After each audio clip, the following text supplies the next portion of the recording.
మా శాఖ పరంగా డిపార్ట్మెంట్ మేము ఏం చెక్ చేస్తామంటే జనరల్గా పంపులో ఏమైనా మ్యానిపులేషన్ ఏమైనా చేశారా మేము సీల్స్ వేస్తాం జనరల్గా ప్రతి సంవత్సరం మేము రెన్యువల్ చేస్తాం దానికి మేము క్యాలిబ్రేషన్ చేసి దాన్ని కరెక్ట్గా మదర్ బోర్డ్స్కి కానీ లోకల్ మెషిన్స్కి యూనిట్స్కి కానీ సీల్ వేసి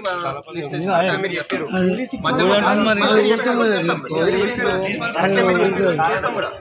అయితే ఆ సీల్స్ ఫస్ట్ ఆఫ్ నేను రాగానే చెక్ చేసుకున్నాను, అందుకే సీల్స్ చెక్ చేశాను ఫస్ట్. మెజర్మెంట్ ఇక ఒక 5 లీటర్ మెజర్ చేస్తే సర్టిఫికేట్ మెజర్ చెక్ చేస్తాం. అది చెక్ చేసిన దాంట్లో 25 కన్నా ఎక్కువ వచ్చింది ఎక్సెస్ అయినా సరే షార్ట్ అయినా సరే అట్లా వస్తే మేము కేసు బుక్ చేస్తాం. 20 లోపలే ఉందంటే already plus or minus government rule కాబట్టి ప్లస్ ఆర్ మైనస్ 20-25 దాకా అది అలౌడ్ అవుతుంది. సో ఇప్పుడు ఇంకా 20 మన కస్టమర్ పరంగా చూస్తే 25 వచ్చిందనుకోండి దాన్ని మళ్ళీ మేము రీకాలిబ్రేషన్ చేస్తాం. రీకాలిబ్రేషన్ చేసేంత వరకు మళ్ళీ పంప్ ఆపేసి రీకాలిబ్రేషన్ చేసి మళ్ళీ కొత్తగా మళ్ళీ మేము సర్టిఫై చేసి ఇస్తాం. ఇప్పుడు మీరు వచ్చారు కాబట్టి మాకు ఇది అన్నీ